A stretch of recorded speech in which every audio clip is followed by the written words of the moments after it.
good morning, good evening, good afternoon, good night, whatever time of day this video finds you. It's your boy Jay, and today we're going to be talking about big monsters. No, I'm not talking about like Gammoth and Duramboros, because yes, those are big monsters, but those are still regular monsters. No.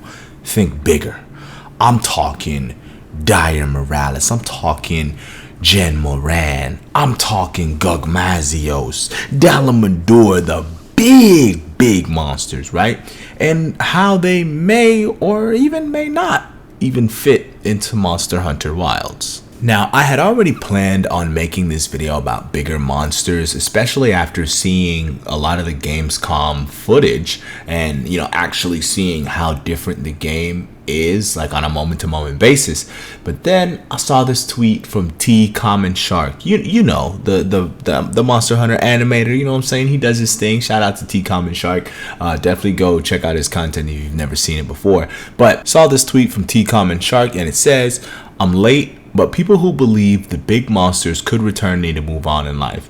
Gammoth is in retirement, Gugmazios is a tar pit, the Mohrans delve deep down, Dalamador is the rotten vale, Yama turned into a mountain, and Sadeas left our oceans. Let them go.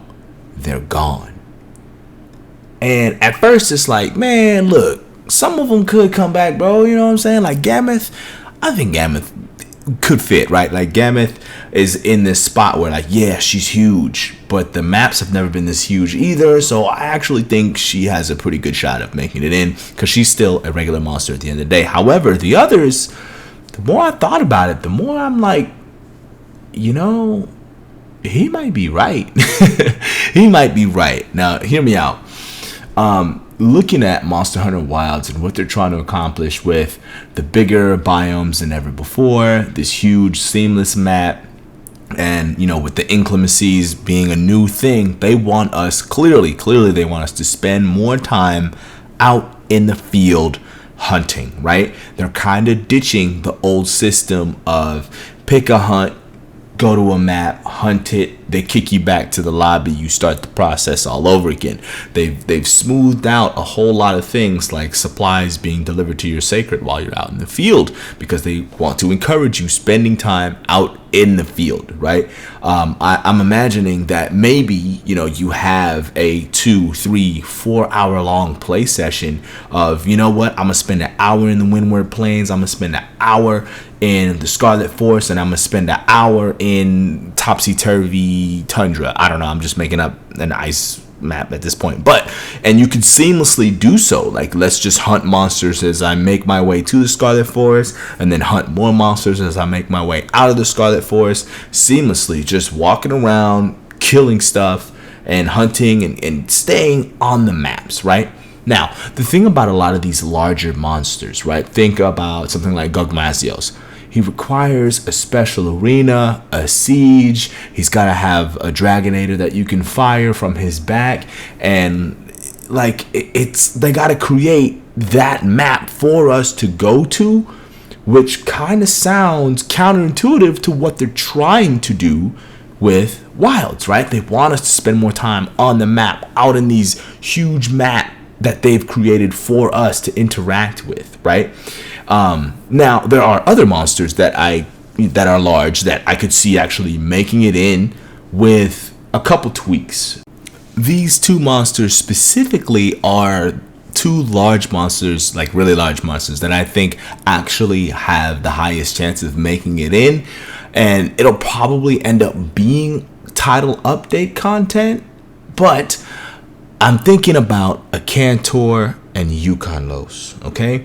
Now, I'm thinking they could make it in as title update content if the Forbidden Lands in general are going to work a little bit like the Guiding Lands, where you can add sections to the map maybe, right? So, game comes out in its 1.0 form, they give us the entire map. It's huge, it's seamless, it's interconnected, it's amazing. The inclemencies work, hot drink, cold drink is back, all that, right? And then maybe for a title update, they can add a new section to both the hot and cold parts of the map, right? That kind of has it feel like an arena, right?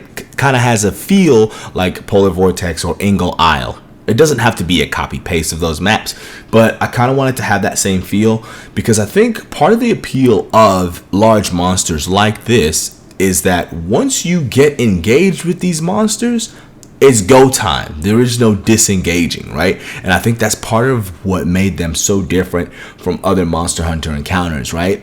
You fight a Rathalos, it gets tired, it may run away to a different zone, you sharpen up, you potion up, you ready yourself again, and then you follow it, right?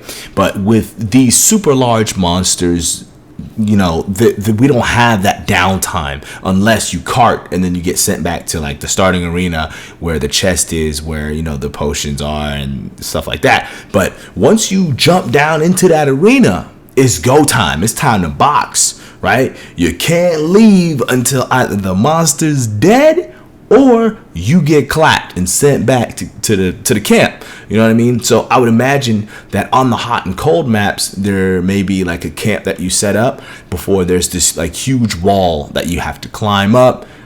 Maybe you got to climb it up sacred list so that, you know, you have the classic hunter versus monster thing and your sacred's not available, thus making the fight a little bit harder or whatever. Or you can set up a camp right before a huge jump off, right? Just like Ingle Isle used to be right before a huge jump off. And then boom, when you land, Akantor's down there, he's ready for you. And he's not really a monster that you would see just roaming the map, right? He's a different feel, right? That way you can still have like, yeah, I want to go to the volcano and hunt just the Rathalos today and just, you know, chill out. But maybe on the map an Akantor will be spawned and he'll be waiting in his lair for you, and you can go over there and fight it if you want. And with my suggestion of having it be like a big wall you have to climb or a big gap that you have to jump down into to engage with the monster, it could still have that classic feel of I can't run away and the monster can't run away from me. We're here, we're fighting,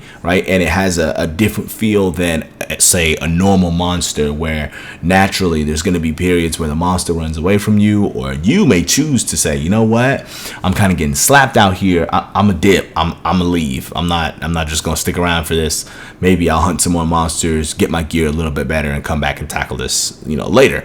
You know, so with those two monsters in that way, I do think they could make a return and kind of have that homage to the classic Monster Hunter, like, oh yeah, this is how it used to be, let's go, but also still fit into the game and not interrupt this new gameplay loop where you can just continuously hunt monster after monster and stay out there in the wilds, right? So after you fell either Ukanlos or Akantor, you could just teleport to another camp on the map and keep the hunts going and flowing without stopping. Now, this does lead me into the next monster that I've seen requested a whole hell of a lot recently, and that is going to be the Mohrans, right? Both Jen Moran and Daran Moran, right? Upon seeing the recent trailer with the sand boat in it, people are like, oh, the Mohrans are coming back. It could be crazy. And I just got to thinking, I'm like, I mean, maybe, but also it kind of doesn't fit, right? So looking at the Windward Plains, right? 2 to 3 times bigger than most Monster Hunter World maps. Great. And we've actually seen a lot of the Windward Plains. So do we just stick Jen Moran swimming around in that map, maybe in circles? And, you know, instead of maybe a sand boat, we can hunt it on sacred back and, you know, jump on his back using the hook slinger. And maybe they remix the fight quite a bit to where there's more things to do while you're on the back of Jen Moran as it swims around the Windward Plains. But the issue I have potentially with that is that how much does it actually disturb the Windward Plains, right? So like, what if you turn on the game and, you know, you just want to hunt you know, a little Doshaguma, a little Ray Dow, maybe a Balahara once or twice, but oh nah, it's event time, we got Jen Moran on the map, this is what we doing right now, right? That could lead to another pain point that's currently in Iceborne where you know, I want to hunt Alatreon and I want it to be in fire mode when I start. Too bad, you gotta wait 24 hours for it to switch, right? Or I want to hold Cove Taroth right now. Too bad, Sappy Jiva is on right now, you know? A lot of people have mentioned like, man, why is it gotta be like this? Like, let me just hunt what I want to hunt when I want to hunt it, which is, a decent critique, So if, we do the special event, Jen Moran is on the Windward Plains, how much does it interrupt the regular gameplay of the Windward Plains? Or do they just remake, the Jen Moran hunt, as it is with the, Fast and the Furious runway that just goes on forever on the boat, and, we have maybe the Rise installations on the boat, because they did remake them in Rise and they're much better, right? That way we can use the new cannons and the new ballistae and shoot them down like we used to. That could work. But also it goes back to my original issue of like, okay, but that kind of takes us away from these maps that they're making for us, right? They made these brand new maps, 2 to 3 times the size of World's maps, and huge and interconnected. But if they just introduce, hey, Jen Moran's here, let's get you away from that map that we worked so hard to make for you guys. It just sounds kind of counterintuitive to what Wilds is trying to be, I think. So yeah, that's gonna be about it for today's video. Just wanted to put these thoughts out there. Just wanted to hear mainly what the community has to say about the possibility of these monsters just not fitting what Monster Hunter Wilds' vision is gonna be. And if we're gonna be focusing more on just regular monsters that they can fit in regular maps with interesting interactions between the monsters and the inclemency periods, how would you feel if maybe none of these huge colossal monsters came back to Monster Hunter Wilds in favor for regular monsters that really enhance the feel of the Forbidden Lands, of the Wilds that they're striving to give us with this new gameplay loop and new systems?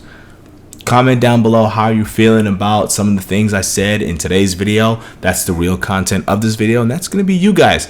I plan on replying to each comment that hits this video at least one time, so definitely sound off in the comments down below and let me know how you're feeling about this topic. As always, people, I've been Jay, and happy hunting. Peace.